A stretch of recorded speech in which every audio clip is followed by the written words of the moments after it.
Hello,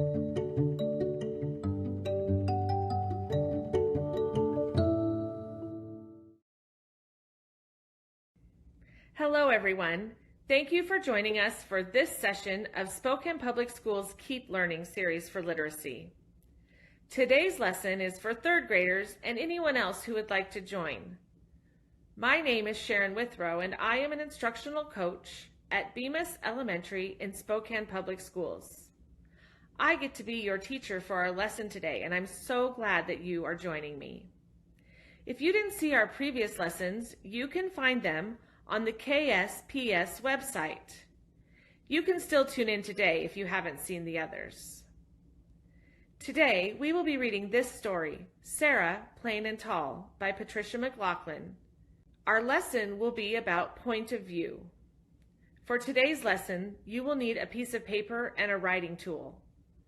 I will give you just a moment to get the supplies you need.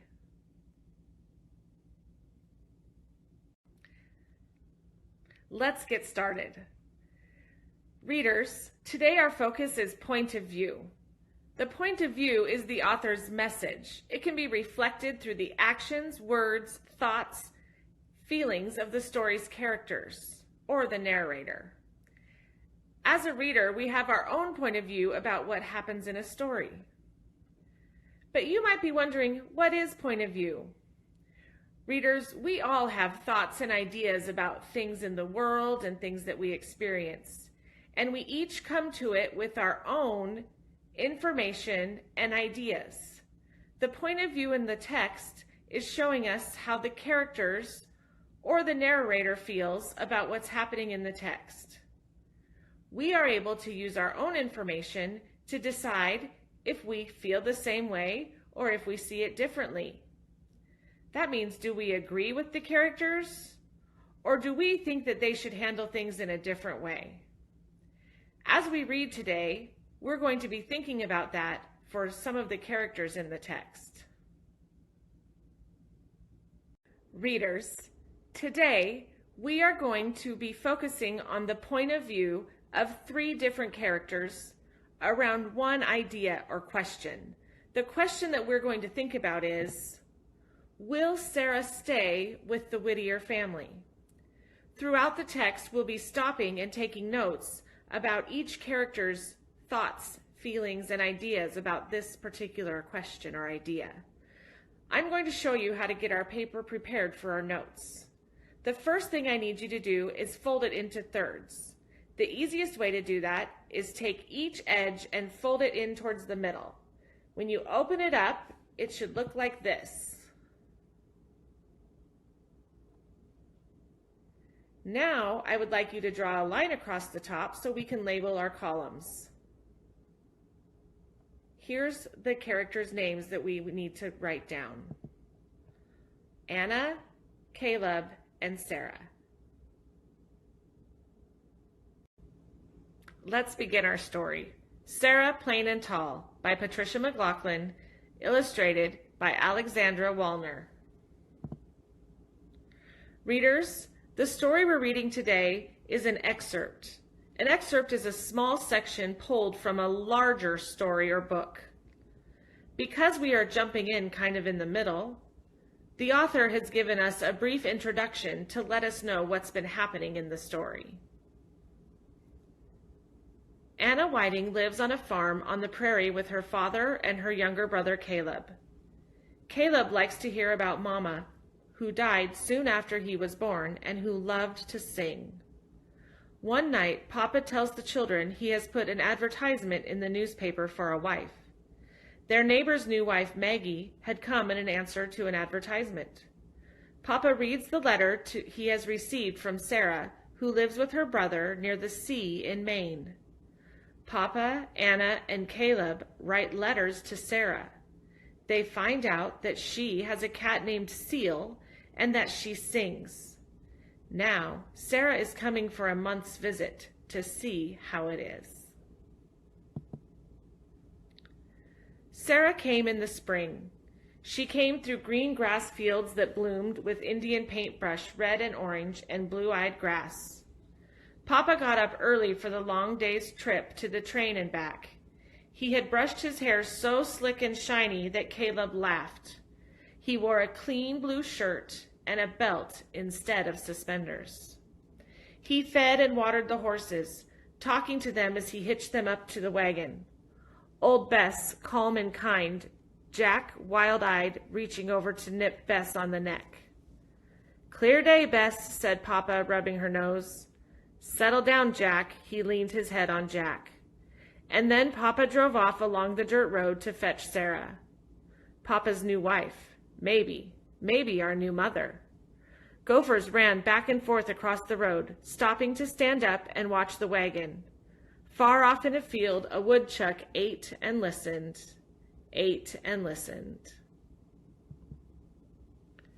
Caleb and I did our chores without talking. We shoveled out the stalls and laid down new hay. We fed the sheep, we swept and straightened and carried wood and water, and then our chores were done. Caleb pulled on my shirt. "Is my face clean?" he asked. "Can my face be too clean?" He looked alarmed.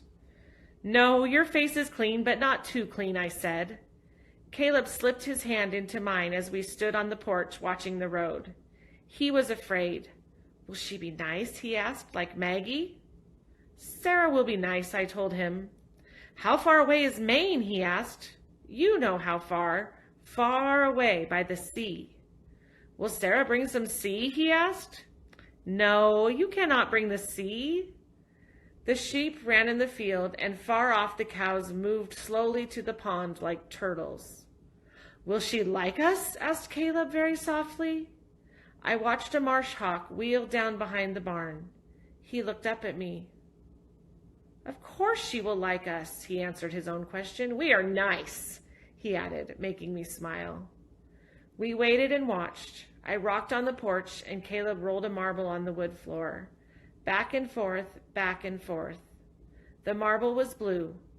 We saw the dust from the wagon first, rising above the road, above the heads of Jack and old Bess. Caleb climbed up onto the porch roof and shaded his eyes. "A bonnet!" he cried. "I see a yellow bonnet!" The dogs came out from under the porch, ears up, their eyes on the cloud of dust bringing Sarah. The wagon passed the fence field, and the cows and sheep looked up, too. It rounded the windmill and the barn and the windbreak of the Russian olive that Mama had planted long ago. Nick began to bark, then Lottie, and the wagon clattered into the yard and stopped by the steps. "Hush," said Papa to the dogs, and it was quiet. Sarah stepped down from the wagon, a cloth bag in her hand. She reached up and took off her yellow bonnet, smoothing back her brown hair into a bun. She was plain and tall. "Did you bring some sea?" cried Caleb beside me. "Something from the sea," said Sarah, smiling, "and me." She turned and lifted a black case from the wagon, and Seal, too. Carefully she opened the case, and Seal, gray with white feet, stepped out. Lottie lay down, her head on her paws, staring. Nick leaned down to sniff, then he lay down too.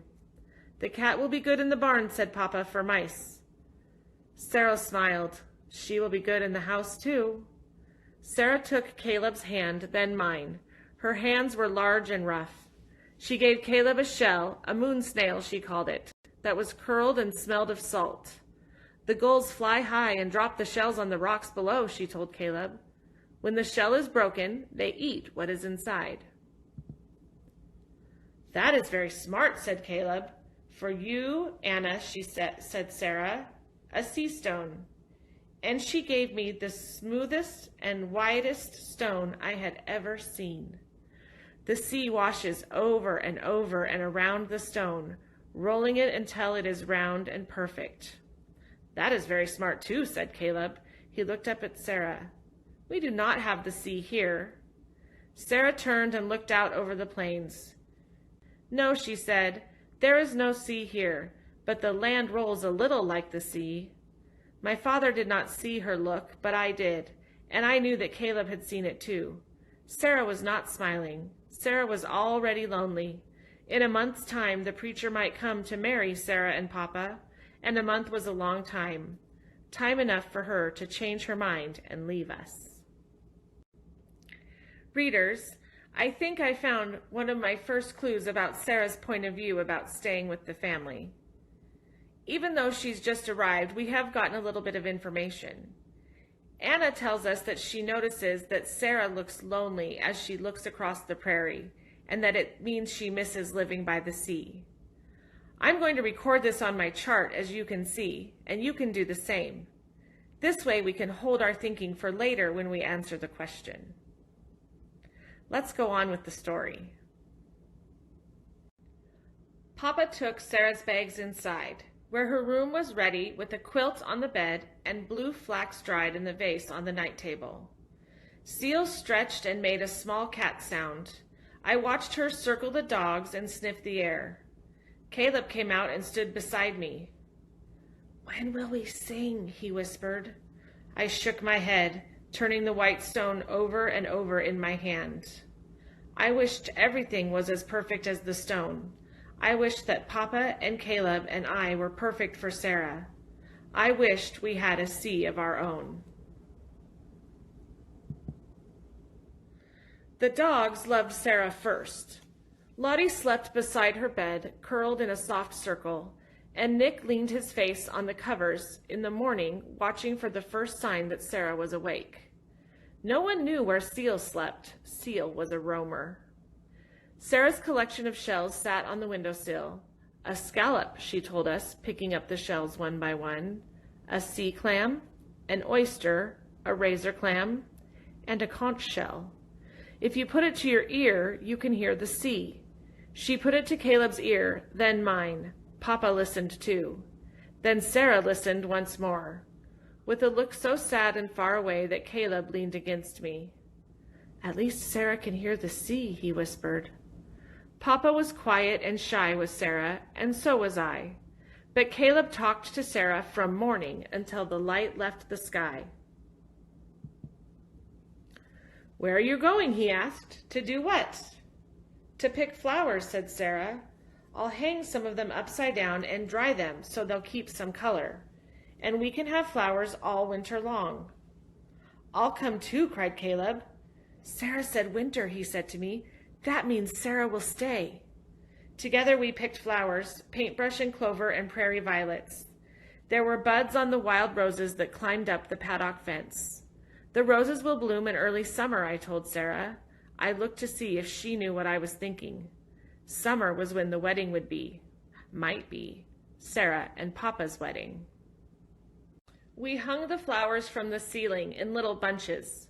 "I've never seen this before," said Sarah. "What is it called?" "Bride's bonnet," I told her. Caleb smiled at the name. "We don't have this by the sea," she said. "We have seaside goldenrod and wild asters and woolly ragwort." "Woolly ragwort," Caleb whooped. He made up a song. "Woolly ragwort all around, woolly ragwort on the ground. Woolly ragwort grows and grows, woolly ragwort in your nose." Sarah and Papa laughed, and the dogs lifted their heads and thumped their tails against the wood floor. Seal sat on the kitchen chair and watched us with yellow eyes. Readers, we've learned a little more information about our characters and their point of view regarding our question, will Sarah stay with the Whittier family? First of all, I've noticed that Sarah's actions are showing that her point of view might be changing. She seems to enjoy being with all the animals and spending time with the children. She also is interested to learn new things, like the kinds of flowers that are in her new home compared to what was in Maine where she lived before. We've also gained some insight into how Caleb and Anna are feeling. Caleb notices that Sarah says winter and thinks that this means she is planning to stay. Since in the text we can infer that winter is quite a ways from where they are. It's spring. And he's excited that that means she wants to stay with them. Anna also makes a comment about the summer, knowing that that's the time when Sarah and her father are supposed to get married if things work out. Her making that comment shows that she is hopeful that Sarah will stay with their family. Let's read on to learn more. We ate Sarah's stew, the late light coming through the windows. Papa had baked bread that was still warm from the fire. "The stew is fine," said Papa. "Aye, Sarah nodded. "The bread too." "What does aye mean?" asked Caleb. "In Maine it means yes," said Sarah. "Do you want more stew?" "Aye," said Caleb.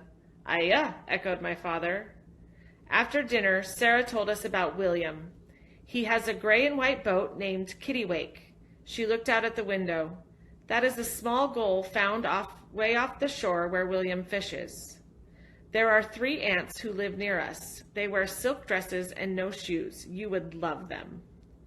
"Aye," said Caleb. "Does your brother look like you?" I asked. "Yes," said Sarah. "He is plain and tall."